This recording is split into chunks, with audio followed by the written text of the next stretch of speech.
A court in Myanmar has sentenced ousted leader Aung San Suu Kyi to 4 more years in prison after finding her guilty of illegally importing and possessing walkie-talkies and violating coronavirus restrictions, a legal official said.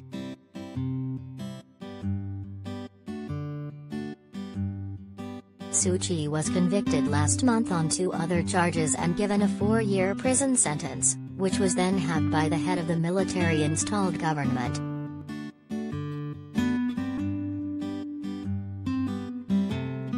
The cases are among about a dozen brought against the 76-year-old Nobel Peace Prize laureate since the army seized power last February, ousting her elected government.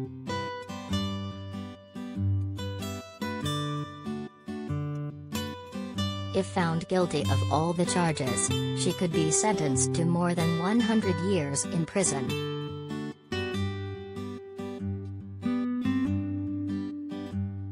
Suu Kyi's supporters say the charges against her are contrived to legitimize the military's actions and prevent her from returning to politics.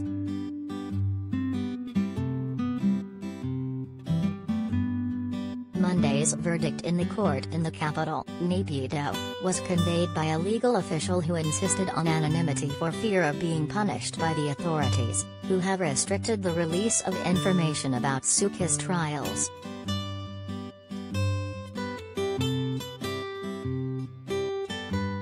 He said she was sentenced to 2 years in prison under the export-import law for importing the walkie-talkies and 1 year under the telecommunications law for possessing them.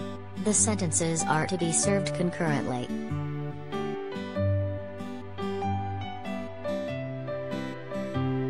She also received a 2-year sentence under the natural disaster management law for allegedly violating coronavirus rules while campaigning.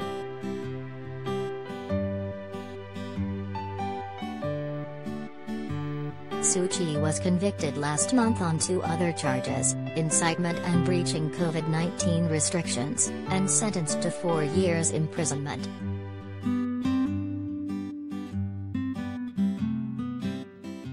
Hours after that sentence was issued, the head of the military-installed government, Senior General Min Aung Hlaing, reduced it by half.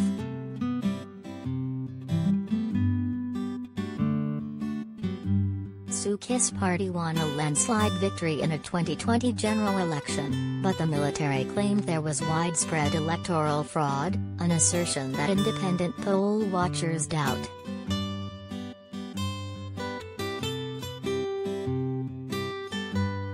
Since her first guilty verdict, Suu Kyi has been attending court hearings in prison clothes, a white top and a brown long-y skirt provided by the authorities.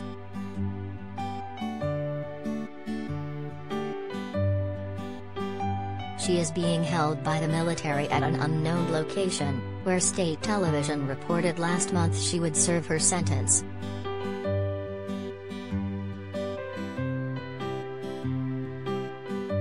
The hearings are closed to the media and spectators, and the prosecutors do not comment. Her lawyers, who had been a source of information on the proceedings, were served with gag orders in October.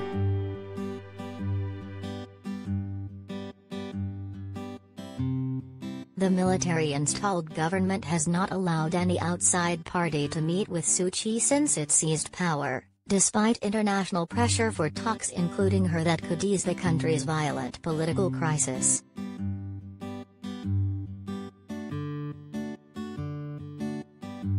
The military seizure of power was quickly met by non-violent nationwide demonstrations, which security forces quashed with deadly force, killing over 1,400 civilians, according to a detailed list compiled by the Assistance Association for Political Prisoners.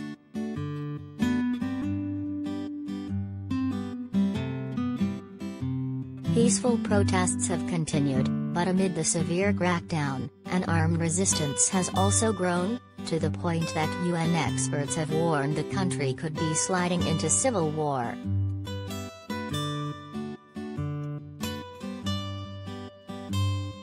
Phil Robertson, Deputy Asia Director for Human Rights Watch, said, the Myanmar junta's courtroom circus of secret proceedings on bogus charges is all about steadily piling up more convictions against Aung San Suu Kyi so that she will remain in prison indefinitely.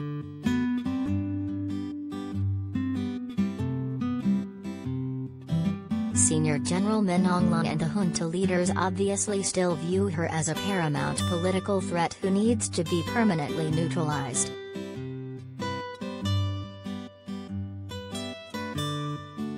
Once again, Aung San Suu Kyi has become a symbol of what is happening to her country and returned to the role of political hostage of military hell-bent on controlling power by using intimidation and violence.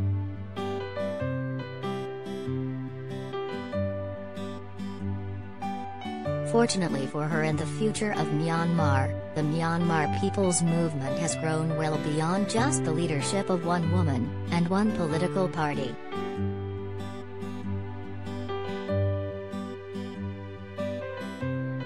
Suu Kyi was charged right after the military's takeover with having improperly imported the walkie-talkies, which served as the initial justification for her continued detention. A second charge of illegally possessing the radios was filed the following month.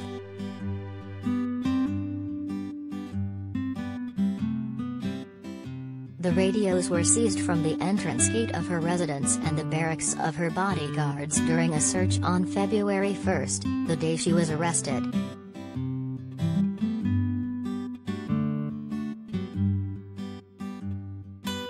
Suu Kyi's lawyers argued that the radios were not in her personal possession and were legitimately used to help provide for her security, but the court declined to dismiss the charges.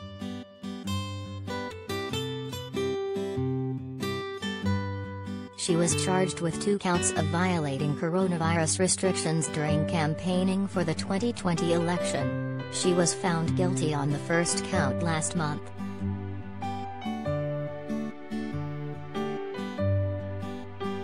She is also being tried by the same court on 5 counts of corruption. The maximum penalty for each count is 15 years in prison and a fine.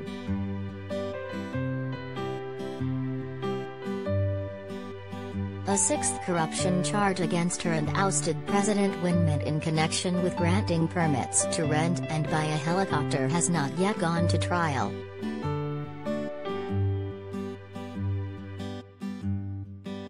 In separate proceedings, she is accused of violating the Official Secrets Act, which carries a maximum sentence of 14 years.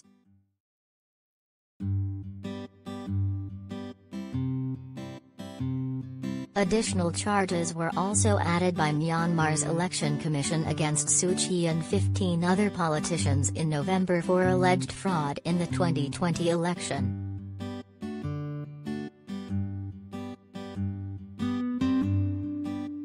The charges by the military-appointed Union Election Commission could result in Suu Kyi's party being dissolved and unable to participate in a new election the military has promised will take place within 2 years of its takeover.